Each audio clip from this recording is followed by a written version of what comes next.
Boom, welcome back, everybody. Another Tuesday night. Chat with the Muskrat, Mr. Bobcat. Man, it feels like it's been forever, man. Yeah, man. It's been a minute. Been a minute. Between busy. It has been a crazy few weeks. That is for sure. Let me see here. I forgot to set up the customization on my chat. I did that. You didn't do that. I did. Yeah, I just did it to mine to keep the riffraff out of here. Some riffraffs out of the house. That's it. Oh, hello. Get a few people in here now. Hey, y'all share this out, please. Let's do it. Let's.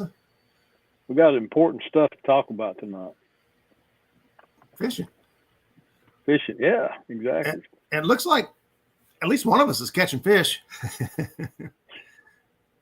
I did last night. It was good. I had a good evening. I thought about trying to go back out tonight like I did last week and try to redeem myself. We got skunked. I don't do that too often. I try not to make a habit out of it, but it was no bueno for the catfish last weekend. We had a couple other people, a few other friends of ours out on the river, on the Ohio River, up and down it last Tuesday night, and nobody caught a fish. Wow, that's crazy, man. Yeah. I talked to J-Dog, and I was like, man, did you guys even catch anything? And he said, we never even got a bite. I was like, man. Wow, that's nuts. Yeah, we fished till like 11 or 12, and we was like, this is terrible. And we just packed up and went home. Yeah. So. Well, Brandon and I fished Friday night for probably 5 hours, and we caught one 13-pound blue catfish. But there was a front moving in. That's when that cold front kind of sneaked in. I don't know if I had them turned off or what, but it could be completely. If you time it just right, you catch those fronts coming in, man. They could turn on, and they could be really probably good. A good answer right there. 3 days of barometric pressure change, high barometric pressure. That does affect them. Yes, it does. Well, let's say hi to some people, Roger. Let's do it. Who you see? All right, let's roll this beautiful beam footage. Fishing with Jeff Bill in the house, Mr. Rustic, Miss V. Smith in the house, Dave Garcher, Greenwell Fishing, H. Lee Osborne. We got Brandon from Catfish and Dreams. Catch Fish with us in the house, Mr. Kevin Walters, Fish North Ohio says good evening, y'all. White Man Curtis in the house. Got Miss Lisa Napkin Lady Swain in the house. So we got else in there. Kevin Walters, man, those guys did catch some good fish this weekend. That's right. Smoky Mountain catfishing in the house too. Mr. Warpig in the house. Yeah, he caught a lot of big fish this weekend, and he caught a bunch of moon eye. I need to holler at him about where he scored all these moon eye at, because that's the hot bait to have right now, at least in Ohio.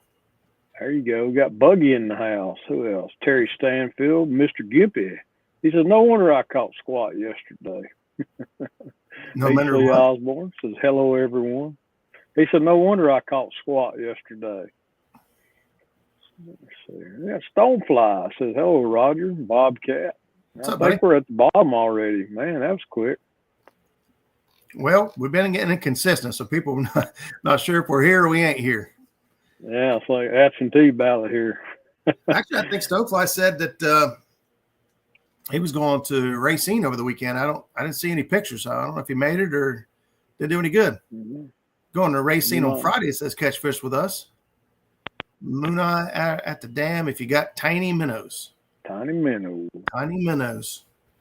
Mike says, Bobcat the creek, I eat fish the past few weeks, so that'll turn them off. Yeah, it'll our river.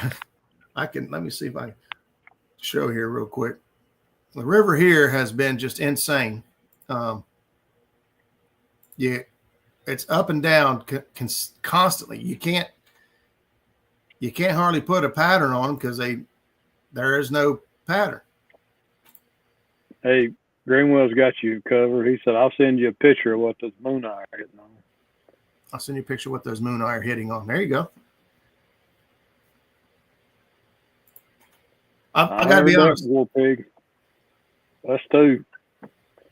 Yeah, I got you. War pig. Well, he'd been dying to come up and fish Hoover, man.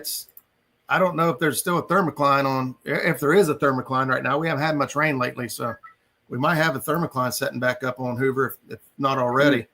But I don't mind a thermocline, so we gotta get back up to Hoover here.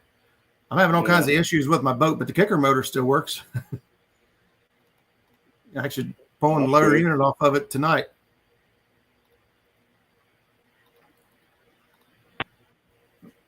That sounds like a lot of not fun. The one bolt that holds the shifter linkage in is the one that gives me all the problem. Yeah. But yeah, Buggy, every time somebody goes live on Facebook and YouTube, if I'm on Facebook, there's very few people in there, but then I go over to YouTube and people are over on YouTube. Holy moly. Up, down, yo, baby. That's why I call it the Yo-Yo River. These fish don't know if they're coming or going. I'm so glad the Tennessee River has dams on it. That is the dam. That's the dam. Going crazy. Wow. They can't tell if they're coming or going. If I could just get 2 or 3 days of consistency, I don't care what the foot level is. I don't care what the flow is. If I can just get 3 days of it, I'll be happy, but I can't. It changes every single day.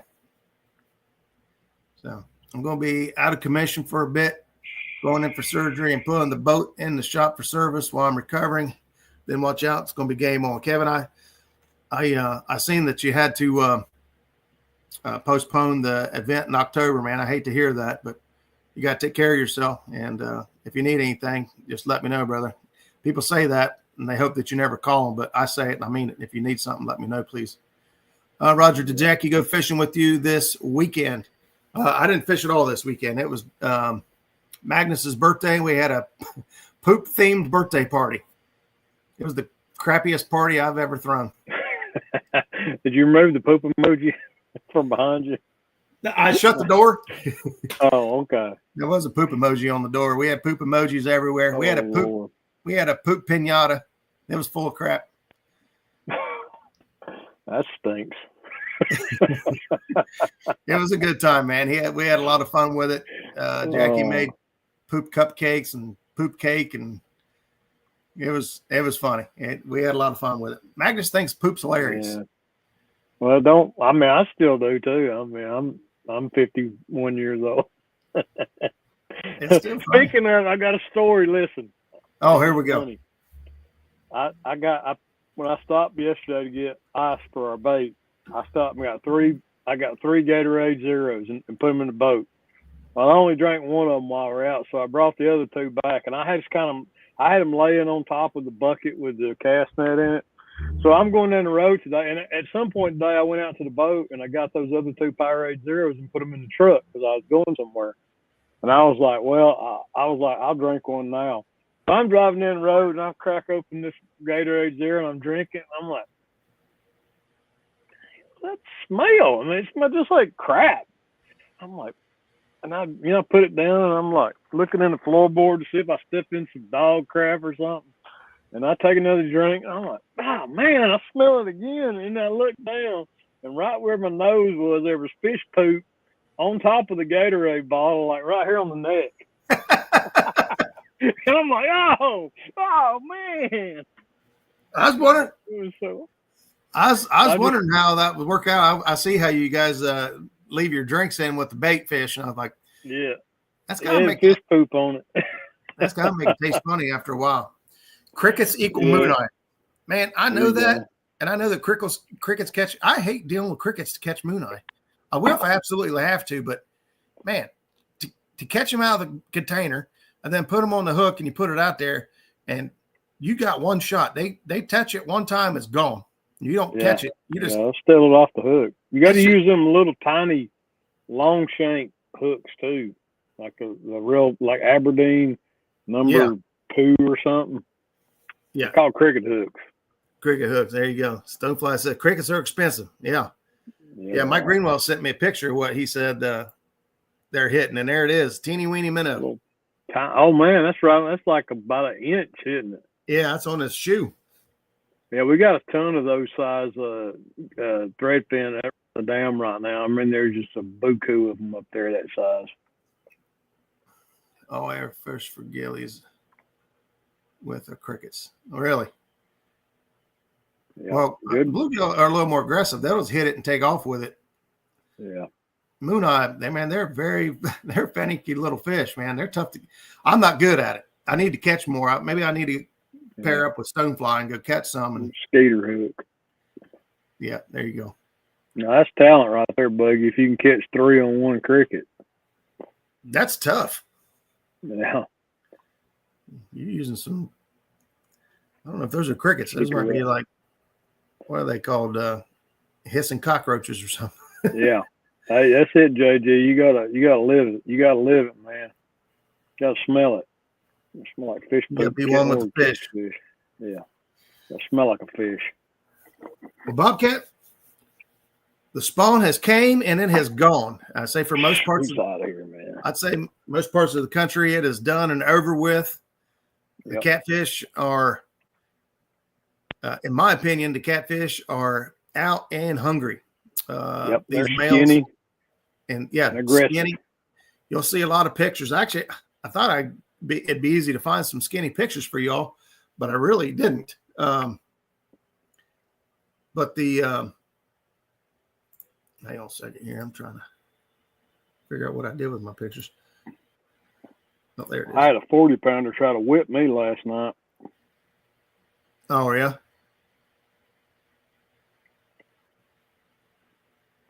I'll share this little 8-second long video clip.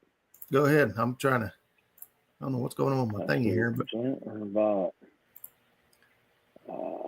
share screen. How do I do this? Window, downloads. More big. The Bigfoot Festival this weekend in Benton County. I'm going out onto the property to do tree knocks and mess with all the squatters. Ended up about 4 feet deep. Let me, hey, Wesley Smith, what's going on? I'll cancel that real quick and get back over here.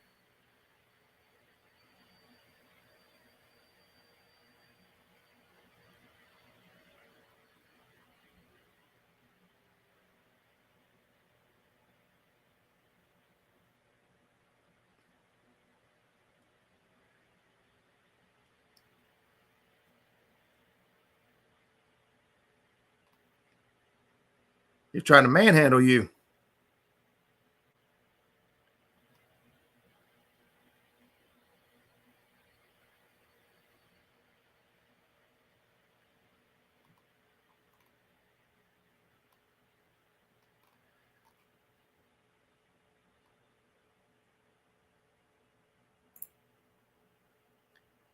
You're muted somehow. Yeah, I muted myself. Can you hear me now? I got you, buddy. Yeah, that fish looked like he was trying to manhandle you. He was angry. All the fish we caught last night were like that. I mean, I guess because they're trying to eat. We're trying to put a hook in them. I mean, I understand that. Following weekend, how about Hoover Raj? You talk about the weekend after this coming up? I'm game. I'm in like Flint. You just tell me. Tell me which day you want to go. I'll be there.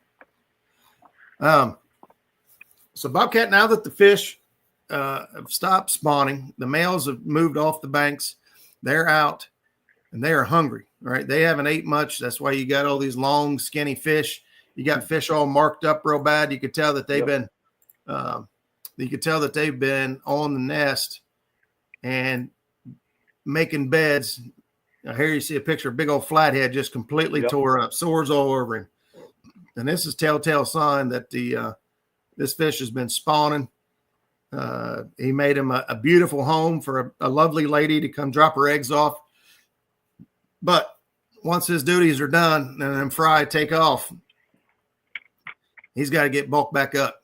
All right. He can't keep himself weak and susceptible to to other fish and prey. He's got to bulk back up. So what are your go-to tactics, go-to areas for targeting these fish, and where do you find the most success targeting fish after spawn? Well, I've said it all along, and of course, I love bumping. Right. I believe that the dam is like the perfect place for these fish to go after they come off the beds and spawning, but for a couple of reasons. Easy access to food, slightly cooler, highly oxygenated water. Well, these fish they're stressed, they're hungry, and they're trying to recuperate. I mean, they've had a month without eating. They've been fighting. They've been guarding eggs on the nest, and so that if they're within swimming distance of the dams, I believe they're going to go upstream looking for that cooler, highly oxygenated water with easy access to food. Those turbines come on, they suck shad and gizzard shad, threadfin shad, they suck bait through it, chops it up. All they got to do is sit there and just enjoy the buffet. So that's why I love this time of year. Post spawn, those fish are looking to recover in the hospital. Buffet in the hospital. That's all they need. So that's my theory. The fish are on the move. I agree with you. So these fish are, like I said, trying to bulk up, but they don't have the body mass. They don't have the body mass and energy like they did prior to spawn. So they've got to go for easy meals, and they've got to get as much food as they can get with as little effort as possible. Yep. And their best opportunity for that is high current, where they can set up and ambush fish as they come by. Obviously, the dam has most current. It also typically holds the majority of the bait. All of us that go catch bait, we know that the dams and spillways and anywhere where there's highly oxygenated water is going to hold a lot of bait. And so these places are where these fish, I believe, will go to first if they're within, distance without having to wear themselves out. Now, if they're not within distance, I still feel like they will hunt deep channel ledges. They will hunt in, they'll get themselves in some like log jams and structure where bait fish will congregate, and they're going to position themselves where they can, ambush and forage the most they can with the least amount of energy. We forgot. You really got two things going on too, besides just this being post spawn. We're in August now. Winter is just around the corner. Yep. These big fish, the big fish that we're hunting, they have to continue to feed throughout the winter. But they're looking, these 20, 30 pounders, they really need to get some weight on them before winter. So they're feeding up, recovering from spawning, and they're also trying to bulk up, like you said, for winter. So, that's another reason post-spawn fishing is just so good. Yeah. I think the fishing, in my opinion, from this point on, just continues to get better week by week. Ideally, the males particularly. Now, in my opinion, the females, they never really stop eating. All right. Their job is to grow eggs. They go and they hunt down the best habitat for them to drop their eggs. And they drop their eggs and they're back out of there. They're gone. Yep. And they've not, in my opinion, the females really aren't that affected by the spawn. They don't drop a lot of weight. They don't have to hang out on the nest. So their catchability has not gone down much, if any, the entire spawn. That's why, I hear a lot of guys say, oh man, fishing's tough. I couldn't catch anything to spawn. Ideally only 50% of the fish are affected. The females are all out. They're still going to eat. Yep. Your males are the ones that got affected, the most dramatic. But now here we are. They're done, and they should be putting on the feed bags. And this is a great opportunity to set yourself up. They'll spawn in the backs of like creeks. They'll spawn in the backs of, coves and things like that, shallow areas. And and they'll move out. Like if you're in a lake situation, like Tennessee River, right? It's a lake system that is dammed up, and you have all the lakes formed off of the river. Well, once they come out of their shallow areas that they were spawning in, you got to remember the majority of the fish spawn in less than 8 feet of water. Yeah, that's why noodling is such a thing during the spawn, right? So they'll lay eggs, they'll spawn up and get in coves and undercuts and everything else in 3, 4, 5 foot of water. What's up, Double Hook Angling? Thanks for stopping in. The Shizzle's in the house. David. He said he needs bait. We all do. That's something cool. I was actually going to take a bluegill trip today and try to go load up on bluegill, but I got an alarm going off. I think I need to change the water pump. I just changed it 5 years ago. Yeah, really? I mean, that should be sufficient. I mean, come on, man. So I'm going to try to get. Hey, we see you, Wesley Smith. Thanks for stopping in, buddy. Hey, thanks, Wes. Appreciate you, bud. My bait tank's empty outside, so I need to get stocked back up on bluegills. I wiped them all out. Yeah. But I just go down the river and get those. That's my bait tank. Go down the river, get them? Yeah. Question, you see these noodlers doing their thing. A lot of time you see another one of those fish move out of the holes as they're pulling one out. More than one fish in a bed. Not generally.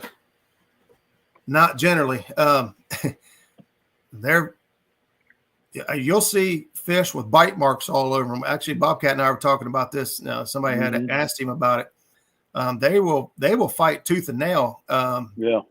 If for a good spot, because honestly, it's whoever has the best house, whoever can build the best home, is who's going to get the choice. Do the deed on the females. And so if you pull a male fish out of his hole, there's a good chance if there's another male there, he's moving in quick and he's going to take it. And they will fight over it until whichever one wins. And you'll actually see fish during the spawn or right after spawn with heel marks on them where they've been bit by other. Yeah, like that. Yeah. But a lot worse. A lot worse. That's that was right. Through a glove. That was through a glove last That's time. because you catch all them big ones. Yeah. That's what people don't understand. They feel the tooth pad of a catfish, and they feel the Velcro type feel to it. What they don't understand is that their gums are pushed up to about the top of it. When they clamp down on something, that gum pushes down, and that tooth protrudes out, and it's a pretty nasty tooth. I've got some pictures of catfish skulls or skeletons where the gums are decayed and gone, and you can see just how big their tooth pad really is. And they got some teeth. I swear, I think when they're spawning, those tooth pads, those teeth get longer or more aggressive. It feels like it. Anyway. Oh, you see another one swimming away. I have watched Hannah a lot just because I like her and her daddy. I think they're down to earth. I have seen them trying to debunk some myths about fish dying or not going back to their nest, because they actually tagged a bunch of fish and went back and caught the same fish on the same nest with their tag on it. And hey, Eric, what's going on, buddy? Yeah, I'm all good for now. All good. So yeah, as far as another fish swimming away, when they pull one out, that could have been the female that was there tending or expecting to lay eggs. I don't think I know enough really about all of their spawn habits and different species between blue cat and flathead. A flathead's very territorial. They just about won't. You can't run them off like you can a channel cat and a blue cat. They stand their ground to the very end. What's up, Danny? What's up? He's a Chattanooga local. Oh yeah. Yeah. I feel left out, man. So. I need to. to. You didn't move, Roger. Back up, and move down here, man. You didn't move south. Our winters are a lot more nicer. You're winning. I've always said Our vehicles don't rust out. It's great. Rogersville always sounded like a good place for me to be. Yep. So the Benoit girls are in the house. So besides the dam, you know, and obviously bumping at the dam if you got flow. If you're like us on the Ohio River, we generally don't have enough flow to bump. You know, finding those situations where you could set up and anchor fish at the dam. Now, if you're not at the dam and you still have an opportunity, in my opinion, your best bet is to be on the move. Cover as much ground as you possibly can, unless you've happened to find a big structure, there you go. There you go, buddy. If you happen to find like a current seam or a large brush pile or things like that where fish seem to be holding up, there's nothing wrong with Zach and I do this all the time. We'll be suspend drifting down through there. We'll come into an area that marks a lot of fish. We'll just spot lock it. We'll just hold tight there for a minute. Yep. Even using the live scope here recently, we'll see fish coming up and checking out the baits. And if they just aren't hitting real aggressive, and a couple of weeks ago, they've just been real finicky. We'll spot lock it and give them a few more seconds to decide whether they want that bait or not. Sometimes that's more beneficial. Sometimes just rolling through and letting them do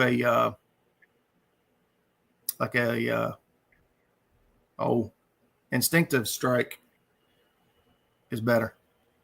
We've had 75-degree weather in August. Yeah, I know. I loved it. I think 205. Are you in Georgia or Alabama? I think you might be in Alabama. I'm not sure.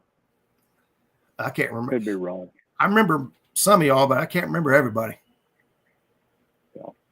Another good place to hunt post-spawn fish, creek mouth openings. You know, fish coming out of creeks from spawning, a little bit, possibly a little cooler water, rainwater pouring into the creek. Again, higher oxygen level in that water, possibly food, a source of food. Yeah, Paint Creek Spillway is one of my absolute favorite places to go catch shad. I mean, I don't know how many times I've gone down there and one throw, and you are more than enough. Right. Just load up one and done, go. Yep. Yeah, he says he's in Alabama. I knew it was one of them. Bobber fishing. Yeah, there you go. I got to be honest. Some guys catching them down there. I've been doing really well on James Smith's ghost floats. I was spin drifting downriver, and I will suspend one under that ghost float and run it way out ahead of the boat, and it gets to the fish before we ever get there. And that float sometimes, man, it's the real deal. It'll catch a lot of fish. We'll even run in planer boards. We'll suspend bait under our planer boards and run planer boards out, and we'll suspend bait underneath the boat. We'll have 6 to 8 rods out suspended. Can you do Eric, that? I think he's talking about fishing those bobbers from the bank. Yeah, you can fish the bobbers from the bank. The Paint Creek Spillway, that's from the bank. That's an easy one. You roll right up there. I go right up to where the water comes out. That's where I throw. Yeah. Tired of losing weights and hooks. But if you're gonna fish as a dam, you're just gonna have to get used to losing weights and hooks. You might be in the wrong sport. Yeah. But there are ways to keep it from because like at the Paint Creek Spillway, it's so rocky. If you let your bait sit down on the bottom, you're probably hung up. And it's just because talking about Paint Creek. Yeah, Paint Creek Spillway is from the bank. You actually park in the parking lot and you got to walk. It's actually a good little hike back to where the water's coming out, but it's paved, sidewalk all the way back through there. It's nice. Paint Creek holds a lot of nice flatheads. They'll move all the way up there. I've caught 20-some pound flatheads throwing my cast net trying to get shad. Yep. Let's see. I'll show a picture here in a minute, but that's something we need to talk about. These post-spawn fish. Just how big of a bait will these hungry blues eat? in my opinion. It's just how big. And this is just my opinion. I feel like there is no such thing as too big a bait right now. These fish want to share bulk this up. picture. They want to eat, and they want to eat a lot. And if they can eat a lot in big quantities, big bait, I think they'll take that opportunity, in my opinion. I'll agree with that. I want to show you last night. I weighed this head. Let's see, where's my downloads folder at? Bobcat says I'm done spawning too. Goodness. That's right. I'm done. That's what my wife told me. No more kids. Yeah. Okay. Same here. We're not having any more kids. We got all we need. We'll let the grandbabies start coming. I have all kinds of fun with them. Big live bait and timber. Yeah, it's hard not to beat big live bait and timber. Obviously, you setting yourself up for lost tackle and all that, depending on how you run it. But that's why I wanted to go stock up on a bunch of bluegill. So when we're ready to roll, I can just scoop them out of my tank and go. There we go. It's an hour to 2 hours to the closest water for me, depending on where I go. Here we go, Roger. What we got? I want you to look at the size compared to the fish that ate it. The head on catfish is almost as big. I weighed that head, and it weighed 3/4 of a pound. That's a big spotted bass head. When I put that on there, it was kind of a joke between me and Ryan. It was like I put that head in the cooler at the beginning of the trip, and I said, and that's spotted bass. And I said, I'm gonna put this head in the cooler in case we get visited by Mr. Green Jeans, so I could prove that it was a spotted bass and not a largemouth or another species. Yeah. At the end of the trip, I said, hey, Brent, Ryan, I still got this big head in here. I'm going to put this on and just to see if anything will attack it. And I swear it wasn't 15 minutes or 10 or 15 minutes after I started bumping that. It was so hard bumping that. It was like I was pulling a pie plate off the bottom of the river. That thing had so much drag on it. I was like, and then something hit it, and we both just lost it and said, "There's no way," but it did. Yeah, it's unreal the size of bait. I've got pictures of piles somewhere of huge bait or fish that we've caught that have spit up humongous fish that they had eaten already, and it's unbelievable what they'll eat. Kevin says all his were on giant bait, trying to eat. Even the fish were trying to eat bigger than their heads. Yep, it's amazing to what they'll eat. Well, yeah, I know where Yap Yankee is, Danny. I grew up in Saudi Daisy, went to high school there, so I know exactly where it is. I remember when that bridge was still an old wooden bridge. Now there's a modern concrete bridge there. As a matter of fact, part of the old wooden structure is still laying on the bottom there at Yap Yankee. So I know exactly where it's at. Big old creek chubs. I love big old creek chubs. There, all the places I used to catch them, right, I don't have access to anymore. But yeah. But yeah, it's kind of a joke putting that head on it. I can't believe we got a fish on it. One of the smaller fish of the night. Actually, that was funny. I remember Chris Souders just put a video out a week or so ago of the size of bait. The bait was it was about half the size of the fish that ate it. Yeah. I mean, it's just, and like I said, I feel a lot of that has to do with how they're wanting to feed up right now. They're wanting to get as much food as they can in their belly, but they want to use the least amount of energy as they can. They can't gain weight if they're chasing down everything. That is true. That is true. And that's and you'll find them this time of year, depending on how long they've been on that nest and been without food. You'll find these big old males with these ginormous wide heads and these emaciated looking long bodies behind them. It's kind of comical, really, when you find them, when you see these fish and they got these big old wide heads on them, and then these little little bodies like They look almost like like they look like they tadpoles. come out of a pay lake. Yeah, they do kind of like pele fishes, all burn up and skin Yeah. up and skinny, Hey, rough Don looking. Knight, But what's up, bud? that's just proof as to how tough those fish and how resilient they really are. Yeah, they'll, So that you hear and see about like during this rut for whitetail bucks. There are bucks that will literally run themselves to death. Yeah. To have the opportunity to breed and pass on genetics. Yep. And Pass on their genes is all they're looking to do. That's their one goal in life, is to eat and make babies. I remember way back in the day, I did the same thing. I'd run myself to death trying to keep up with about ready to kill myself. Yeah, we all been there. These fish do the same thing. They'll push themselves to the limit and beyond at times to try to reproduce. And what's going on in Kentucky? Trying to remove fish sling. What's going on in Kentucky? Trying to remove fish length limits. I haven't heard anything. I haven't heard anything concrete. I've seen a lot of allegations and a lot of talk back and forth. I haven't seen where anything's actually gone into serious stages. I got to be completely honest with you. Nothing surprises me out of Kentucky. I don't know what's going on that side of the river. But it's like the Wild West over there, man. It's like anything goes. I don't know. Wow. I don't know how they run things and who's in charge and why there's no checks and balances.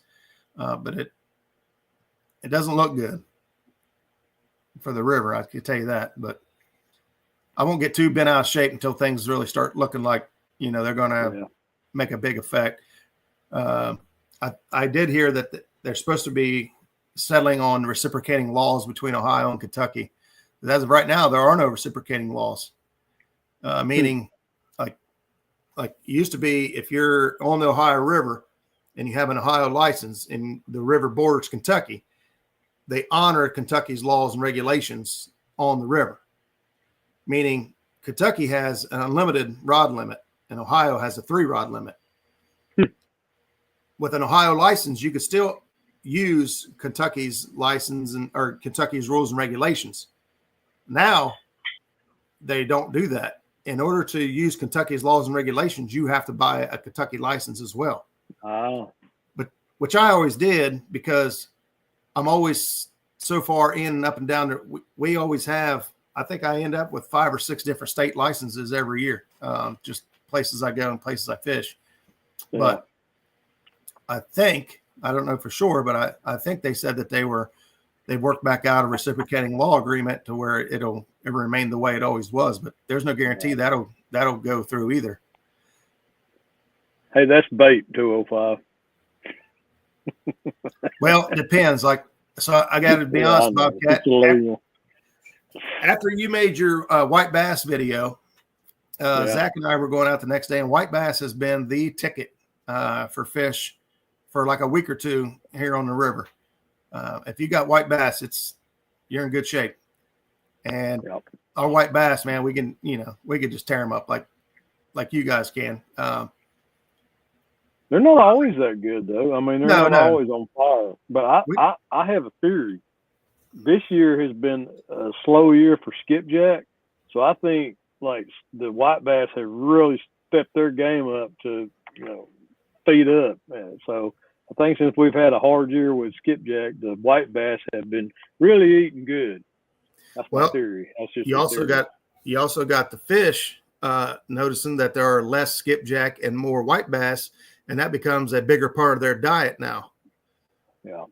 So the white bass has continued to get more popular with the fish because it's been a more prominent food source as the skipjack numbers or their locations have been taking a hit.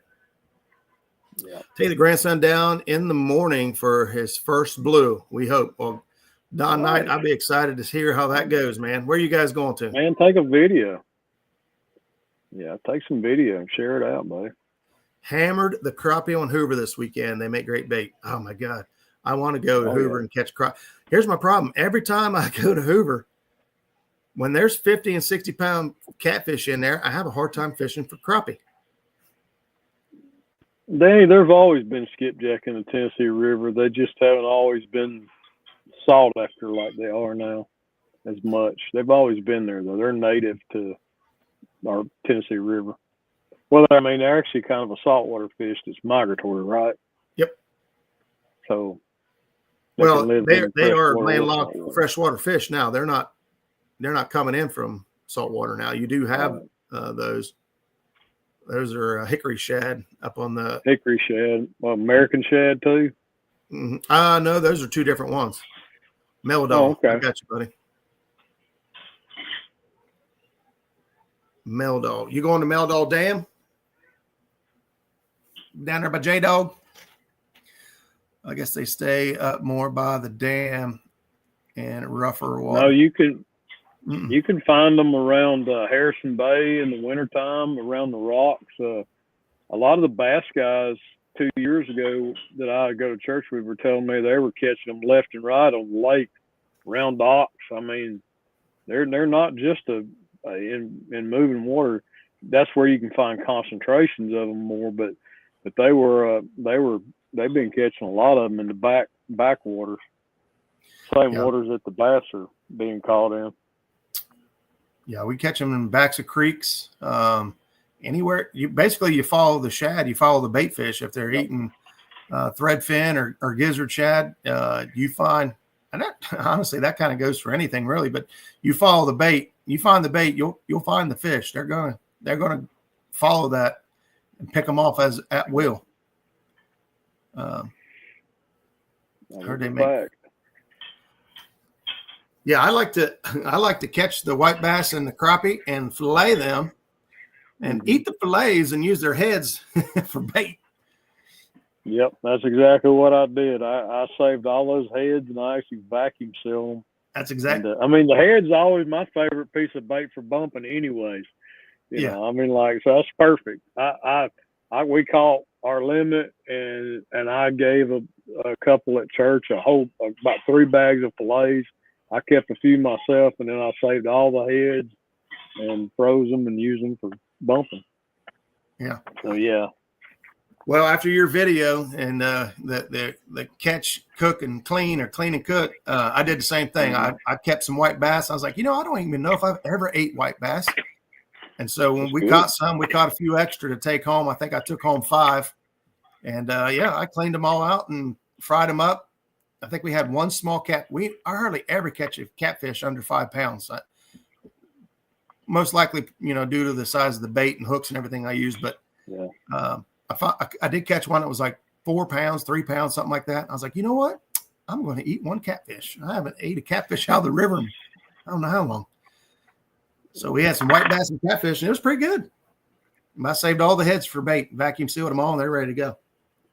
Yep. As long as you cut that red meat out of them, they're good to go. They're fine eating fish. Yeah. Uncle Lou just said the same thing. Get that red meat out of them. And like I said in my video, I like to leave just a layer like that much meat on that skin, just float that knife, so you leave most of that muscle meat on the skin, and you don't even have to do much to get it off of there. My mouse is acting up, so I can't highlight any comments. Feel free to do that. I was reading Kevin's here. He said the small ones that are starting to jump around early in the mornings anywhere there's causing a current seam. When I kept some to eat the other day, I kept 5 of the smaller ones just to keep the cleaning and the cutting of the red meat down. Get that white bass, put lemon seasoning and butter, and then wrap it in foil, cook it on the grill, or fire hobo style. There you go. Yeah. Yeah, you can't go wrong with Benoit's. They're always cooking up fish. They said they just did a video for some gill tacos and homemade slaw with pico. Be sure to check that out. What's up, Josh? Josh Parham's in the house. Trying to think. Now, do you feel that the fish post spawn are deeper? So we're take the dam out of the equation. Let's talk about main river. Miles down river. Do you feel that these fish set up in deeper water, or do you feel? I think so. I think so. I think, like you said, alluded to earlier, I think they're going to follow their bait fish, and I'd say that deeper water is going to be a little bit cooler, and the bait. I mean, the water temperature right here on Tennessee River right there are 86 degrees. I mean, it's hot. Yeah. So I definitely think it's the time to target those deep pools, like in our case down in the gorge, those 100-foot holes. I think deep ledges, and I think if you're targeting these post-spawn fish, I think you're going to do some scanning and see where the bait is hanging. If you see bait hanging in 35 feet of water, look for catfish in 35 feet of water. If you see bait in 50 foot of water, you're going to find catfish in 50 foot of water. So I always pay attention. I'm not real good about, I don't know if it's my electronics or not, but I'm not real good at picking out what I'd say catfish, like, oh, there's a fish. But I can see a bait ball. Anybody can see a bait ball on a decent set of electronics. So I think, looking for those bait balls, see where that bait's holding at, and that's where your catfish are going to be, because they want to eat. Yeah. Depending on the situation, I can spot my catfish. Obviously not always. Hey, welcome in, Pontoon Jody. Since you're driving and listening, be careful. Generally, a lot of times I can pick the fish out more so on side scan than 2D. 2D, I can usually get a pretty good idea. You'd be surprised how many fish you go over that you think are just humps or bumps on the bottom that really are fish. But the bait balls, they're pretty easy to distinguish either on side scan or on 2D down imaging or regular down imaging. Yep. Yeah, it won't be long. We'll be heading down in the gorge searching for them on the deep ledges and doing some suspending if we can stay out of the grass down there. Well, if your main river like ours is here, if you're looking at 85 degrees, your shallow water and shallow coves and stuff, it's even warmer, and that's generally not comfortable for the fish. That's just too hot for them.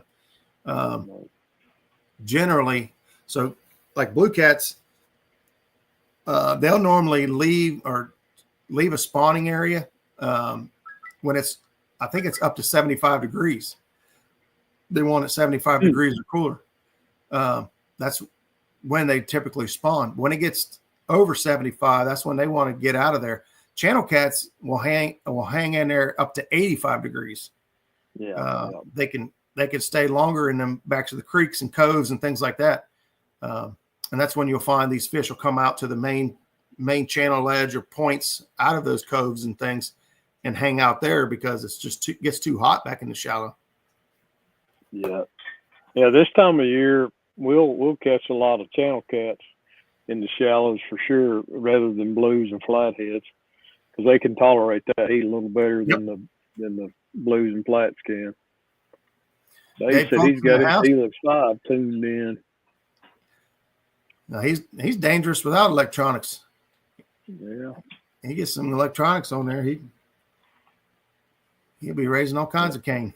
Them fish don't know what to do. They can't run or hide now. That's right. Yeah, I got a Helix 8 and a Helix 9, and I love both of my units. They're great. They've got their issues, but I still haven't figured out the networking thing. So my biggest issue with Humminbird is they're just finicky, man. Yeah, they're very, like the other day I run a Solix 15. All right, and don't ask me how I ended up with one of those, because that's it's like I never thought I'd get one like that, but I got one. And the other day the side scan, hey, Mama's in the house. Welcome in, Mom. She's come in, Roger, Mom. I ran in. Well, I didn't actually run into her. We just both happened to be at the hospital yesterday at the same time on different ends of the hospital. I was getting a procedure done, and she was getting a procedure done. And hers took way longer than mine, so I didn't end up seeing her. But But yes, my side scan last weekend, last Tuesday during the show, just froze. Just stop. You know what I mean? You know, if you touch it, you're stop and put, I'm his hummingbird. My mom loves hummingbirds. That's who she's. It's a different type of hummingbird, Mom. I don't have a 15-inch hummingbird for you. That'd be a big hummingbird. But yeah, I even turned it off and turned it back on, and it was still froze. I had to disconnect the power and plug the power cord back in to get it to go. I have to do that to mine frequently. It's it'll lock up. Little finicky, weird crap like that. It makes me so frustrated with them because everything else about them I feel is really good. The learning curve, in my opinion, on hummingbird is the steepest. I think they are the hardest to learn. I think they are. I think they have more fine-tuning ability, but the majority of us aren't that good at it. I'm not that good at it. I think the imagery is better on my hummingbird, but I think as like right out of the box, my Garmin 93 SV that I had was like, I never had to tweak it. It was always just on. I never had any problem with it locking up or anything like that. My Garmin's, I've got 2 of the 93s, and I like them both. Like you said, right out of the box, their auto features are very smart. They're very good. A lot of their features you can leave to auto, and it'll do just what you need. You still can fine tune them, but I think Garmin is great for dummies, which is why I had them.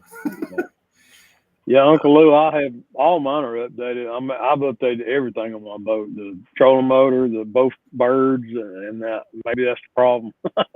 My old units don't like new software. I'm actually terrible about updating anything. I got to be completely honest. I know it's a bad deal, and I know better, and I should do better, but I'm terrible about running updates on my systems. But yeah. Hello, Mr. Squirrel. Squirrel's in the house. What's up, buddy?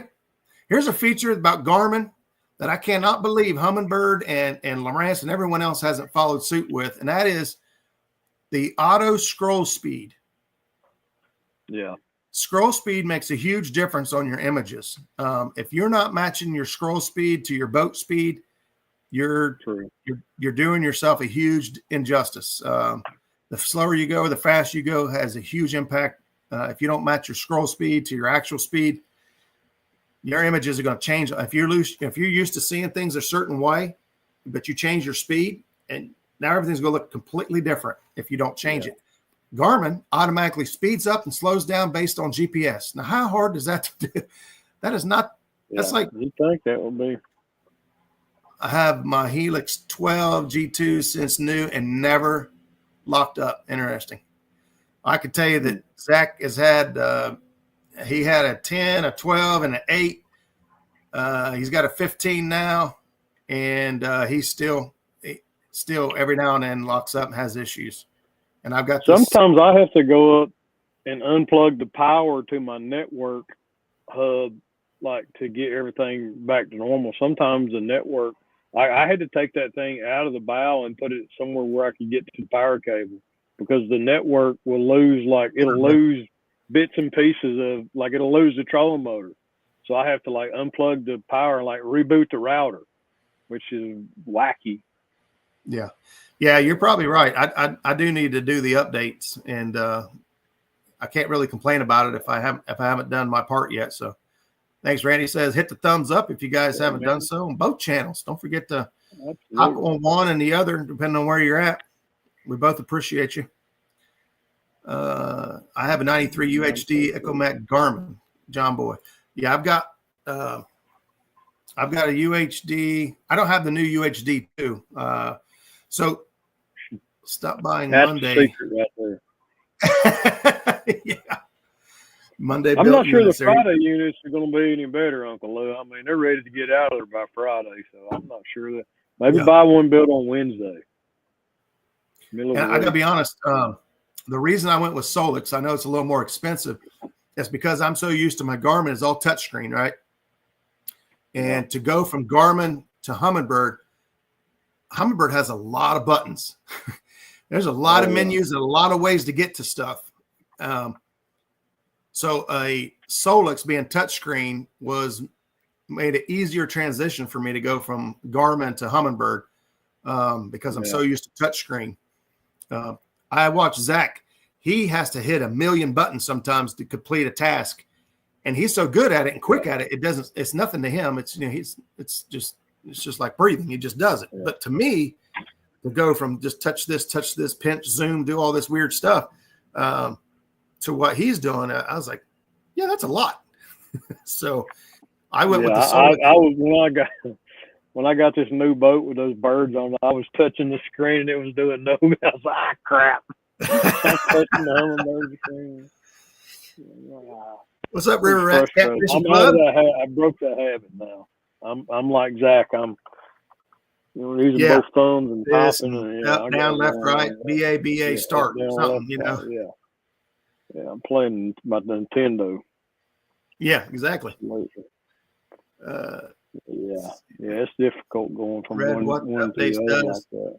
Yeah, that's another thing, David. Great comment. Read what the update does before you update. So I've actually seen, I think it was on Humminbird, it said that if you updated, I think it's the system I got now, it caused where you couldn't, there was an issue where once you updated it, you couldn't go back and link in something. And I'm glad you mentioned that because I think that's why I didn't update mine originally, because I was afraid I would need that feature later down the road. And if I update it, I lose it. So I'm not 100% sure what the feature was, but that's a great comment. If it fixed the problem I'm having, I'm more likely to update. And I haven't seen any of the updates that said, like one of my units will lock up completely, and the one that I've got mounted on the stern, it'll lose the network connection and just like go to a random screen. And I'm like, what the? They should got to reach over there and hit a button, and it's frustrating. Hey, there you go. Uncle Lou says he prefers his 106 SBs. So I'll tell you right now in Garmin, if you go from a 9-inch screen to a 10-inch screen, the clarity is so much different, so much clearer. It's unreal because the pixels per square inch from a 9 to a 10 is almost double. It's that much sharper. Wow. If you go from a 10 to a 12, it's actually the same pixels per square inch, but because it's 12-inch screen instead of a 10, it's actually less clear than the 10. I mean, you can see it better because it's a 12 and there's more surface area to look at. But as far as actual crispness, your 10 holds the highest. Yeah. See, there's Mark Catfish Crappy says he's got the Garmin UHD2. There's so many things buried. I feel like I haven't scratched the surface yet. Yeah, the new UHD2s are pretty slick. If I ever had to go away from my my bird, which I still got Garmin on my boat, I still keep one up for mapping and stuff. I've got a Humminbird 9 at the front of the boat. I got a 12 or a 15 at the helm and a 9 Garmin at the helm. And I'm getting ready to put another 9 at the back of the boat for bumping and suspend drifting. Nice. You don't have one at the back of your boat? Man. Never have. I told myself for a long time I would, but I just never have. I love being able to, when you're dragging baits or bumping, be able to look back there and see my speed and see the map and where I'm at. Well, and you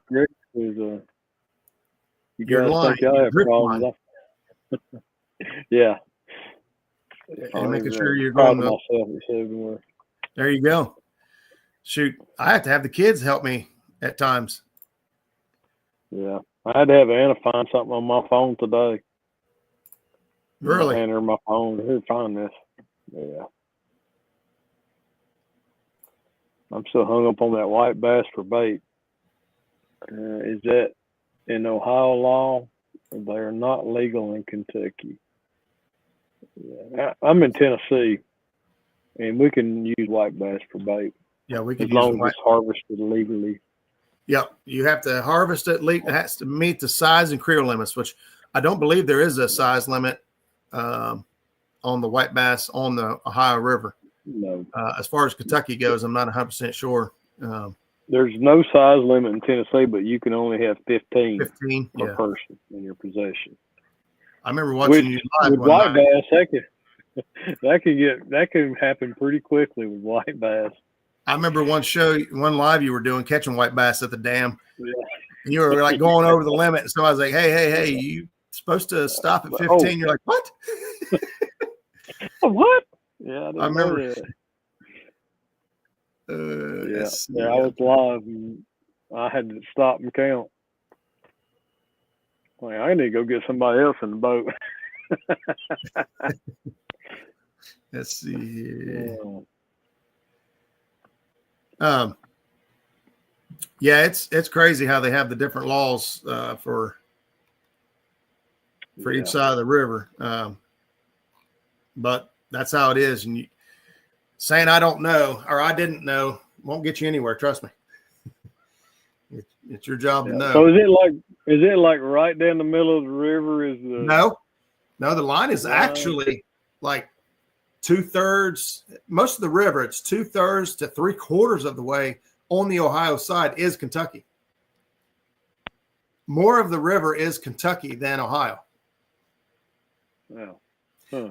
And legally, you're supposed to know where that line is, and if you go over that line, you've got to be maintaining Kentucky's license and rules.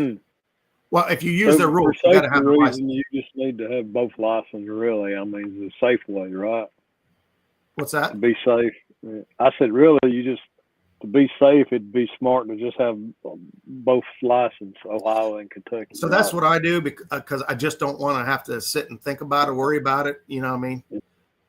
I know what's legal, what pertains to me. Yeah, there you go. 30 white bass per person, no size limit. I didn't think there was a size limit. I knew that there would probably be a creel limit. But yeah, 30 per person, which we're never going to have that many on the boat especially, for bait. But I was using. I actually hate cutting them things up for bait, man. Oh, they're like weapons. It's like you soft. Even when you get down to the bone, it's like their bone is harder than other fish. I hate them. Everything pokes you and wants to cut you on those things. Yeah, it's like you got to have a good, sharp, serrated knife just to cut through their scales. Their scales are like armor. Bubba blade, man. I think they discontinued the knife I love the most, which had an offset handle. Oh, no. Yeah. I think they discontinued. I think it's gone, and it sucks because it was down a rabbit hole. Huh? I said we went down a rabbit hole, didn't we? Yeah. Next week we probably ought to talk about post spawn. That's in the past. Oh my! Well, we're talking about bait and size of bait, and that kind of spiraled into different types of bait. What we've been using recently has been white bass. We fillet the sides off and then cut strips, and so it'd be like a long strip, and it just kind of flies through the water. I never thought about doing that. Yeah, the long fillets, and we get a big fillet off of it like this, and we'd cut 2 or 3 strips out of it, and hook it. Even if I hook 2 strips, I'll hook the scale side to scale side, and put two flaps back here just to double my scent. Yeah, that's not bad. So you fillet it off a fillet, and then you take it and put it on the cutting board with the skin side up or down to cut it in strips. Skin side down. Okay. And I'll cut it in strips, and then sometimes if it's a thick enough white bass, one strip's pretty thick and it's not bad. Yeah. But if there's coming some of the smaller ones, I'll hook 2 strips, and I'll hook the scale side to scale side and run the hook through. I just feel like I don't know. It might be just my head, but I just want to get as much scent and oil released into the water as fish will find it quicker and faster and hit it. Now it does. White bass are not a. Go ahead. I was going to say the downside to that is it washes out fast in 85-degree water. So you need to freshen your bait up constantly, because this warm water, just like when washing grease off your hands, you don't do it with cold water. You do it with warm water to cut the grease. True. Well, it's going to disperse that oil and your bait much quicker in warm water. So you want to refresh your bait. White bass and bluegill, either one, are not a particularly oily fish. So, they're not going to, once the blood's washed out of them, there's not much left to put scent out. Mm-hmm. We change out our baits when we're fishing with bluegill or white bass in the summer quite frequently because of that. I've been thinking about, I don't know, I know you got some kind of stuff you were talking about, scent. Like, I've been thinking about, especially in the summer, taking like a hypodermic needle with some kind of fish oil in it and injecting the chunks of bait, just go to Monster Cat Catfishing. He sells this stuff called hog juice. I don't know the specific ratio of blends, but it's got like lots of different fish oils in it. And it comes with a syringe and a needle. And that's exactly what you do. You draw it up out of the bottle. You inject your, like what is it? That old injector for meat and stuff. Oh, Tony Satchery's, the turkey injector stuff. Yep. Yeah. I have never used eel in Ohio, and not for any good reason. I know that we have eel in Ohio. I know you can find eel in Ohio. I know I could go to a bait store and get eel in Ohio, but I have never used it, and there's no good reason why. I want to. I just never have. You can cut them suckers up, and they'll keep wriggling for hours. I know. I might attract fish. So. And then when you get ready to take it off your hook, you got to cut it off the hook. The skin's so tough. It's like leather. I've seen, especially in Potomac, you see a lot of those guys up there using eel and stuff, and it's very effective. I can't imagine it being much different here. I think I've used it once. Yeah. Somebody had a frozen one or something, but I've never had like a fresh live one that I could put out and give any feedback on. But I'd like the only time I've ever used it is in North Carolina. When I went fishing with my stepdad down there, Mad Cat's actually has a bait tank right next to the door, and they sell live eels.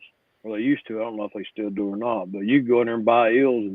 And I remember cutting them things up, and like that eel, that little chunk of eel was out there in the water probably for an hour, and I reeled it in, and it was still wriggling like a section. I was like, what? Get out of here. There you go, Benoit and Catch Fish with Us, Chris, both said that they use eel up on Lake Erie. And catch them from Lake Erie. Wow. I've never caught any. The only way I even know to catch them was like in the back of like creeks, and the way my buddy said he did it, they take a pitchfork and just sling leaves, big piles of leaves, and sling them up on the bank, and the eels will just start taking off. You just grab them. I don't know if that's a real way to catch them or not. I know a lot of guys use traps. I think you put them in a basket. You used to use dip baits on the water and instantly hook up on eels from shore. Well, I don't know the first thing about catching eels, apparently. It's not. Me either. I don't know how it would do here in Tennessee since they're not native.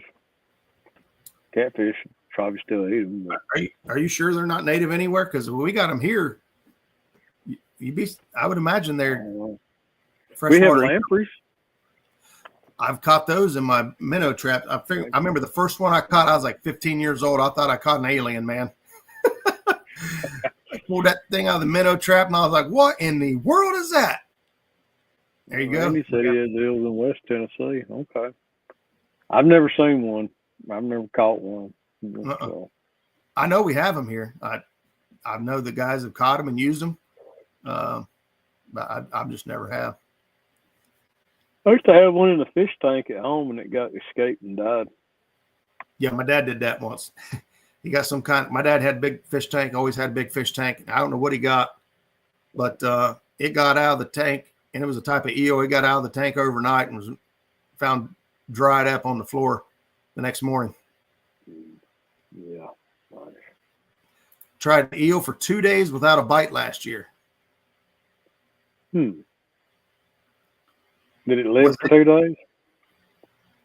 Well, he might have been using a big eel or a couple of eel and cut them up and used them eel for 2 days. But were you catching fish on other baits? That would be the interesting.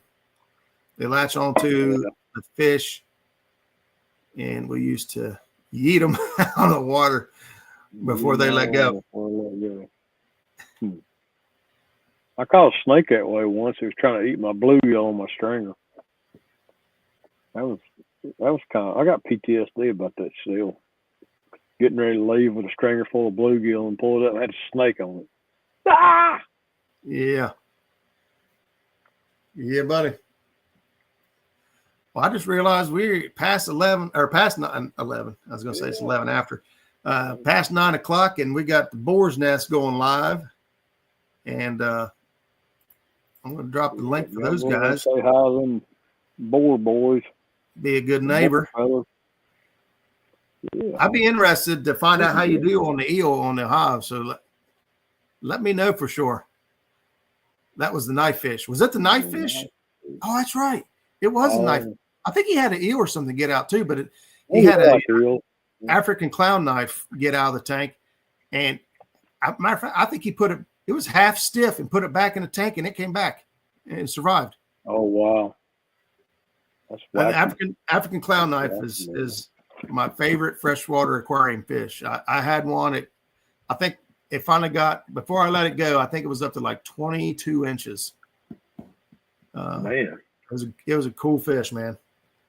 But guys, we're going to head on out of here. We appreciate everybody sticking around and hanging.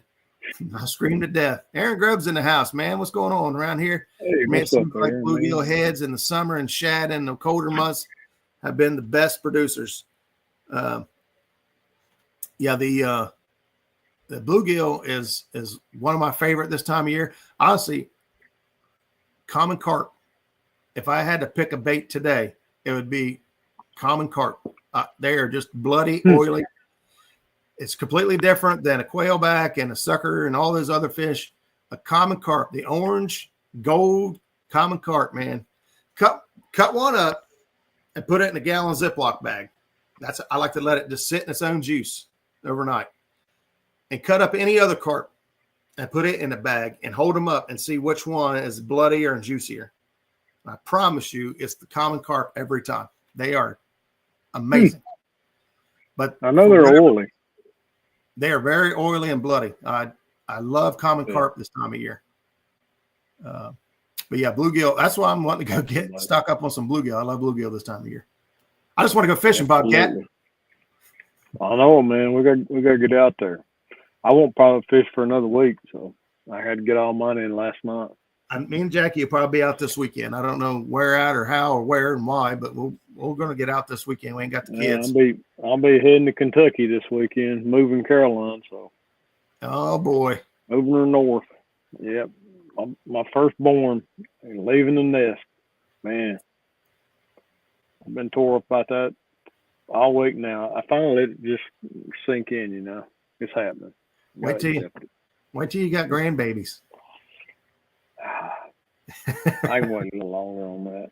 Yeah, I might look like a grandpa, but I ain't ready to be one. Yeah, it's pretty fun. I'll tell you that. Yeah. Well, guys, head on over to the Boar's Nest. Man. Hey, Bobcat. Yeah, man.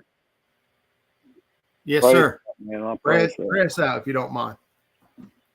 Dear Heavenly Father God, I thank you, Lord, for our friend Roger here tonight, and Lord, all these fine people that's gathered in chat to watch this show. Father God, I pray, Lord God, that there be blessings many upon each and every one of them, Lord God. And if there's a need in their life, Lord God, if they just need to know you, Father God, I pray that they would find you, Lord God. I find you that they would find you in a place, Lord God, and lean into your word and lead into your promises, Lord. And I pray, Lord God, that we would all just be able to get along and love one another. In Jesus' name I pray. Amen. Amen. Thank you, brother. Guys, head on over to the Boar's Nest. Let them know that Bobcat and Muskrat sent you over and said hi. We'll see you guys next Tuesday night. Same cat time, same cat channel. Good night, everybody. Y'all be sweet. God bless.